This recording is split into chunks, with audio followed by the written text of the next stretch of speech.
Hello, I'm Dan Brumstead with Environmental Testing Lab. We're on site today to explain how we perform septic system inspections. Septic systems are a major part of the infrastructure of a home, and as such we try to do as thorough a job as we can when inspecting them. Septic systems don't differ a lot in the types, but they do differ quite a bit in what you find out on the site, the way systems are installed. This one today, we kind of have limited access. The tank is installed in the middle of the driveway. We were able to get into the top of the tank and get started here. We'll use cameras and mirrors to inspect it. In addition to that, we'll measure the sludge levels, see if the tank needs to be pumped out, and monitor the working level throughout the inspection to make sure that the water level in the tank stays constant from beginning to end. We try to run a day's worth of water into the tank during the inspection, and that is all figured on how many bedrooms are in the home. So the system is usually broken down into three parts. The treatment tank itself. After the treatment tank, you have a distribution system of some type, and after the distribution system, you have an absorption system. And we try to inspect and report on each individual part. So where the tank may be satisfactory, the distribution system may be unsatisfactory or need some further testing. Those are the type of conclusions that we try to come to with the whole thing.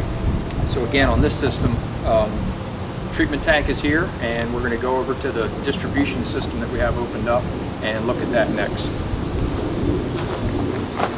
This is the distribution system. It's a 24-inch square concrete box, and it has the line coming from the tank that feeds the box, and then there's three lines that leave this box that carry the water out into the absorption system. So we dug this hole, it's about 2 feet deep, and opened the box up, and then using this camera that also has a transmitter on it, we're able to run the camera down the lines and inspect the drainage lines. And with the transmitter, it helps us actually locate the lines. In this particular job, there were no records available at the county that has an as-built drawing of the system. So fortunately, the homeowner had some information for us. It was a big help. And now that we have this opened up, and like I said, with the radio transmitter, we can inspect the lines and kind of follow them around and see where they terminate in the yard. So what we're doing is running a day's worth of water into the tank. We're monitoring the level in this box to make sure everything stays constant, making sure that the integrity of the box is sound, and the conditions in the box are good. It doesn't need to be cleaned out.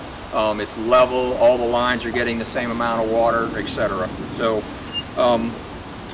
during that process, the next thing we would do is we actually go out into these trenches that are filled with gravel and use a probe and try to probe down into the gravel and make sure we have nice dry aggregate in these trenches for absorbing all the water. So now we're about 25 feet away from that distribution box. This is where we picked up the transmitter to find the end of this line. And we're going to take this probe and try to hammer down into the soil until we get that dry aggregate. It's about the start of it there.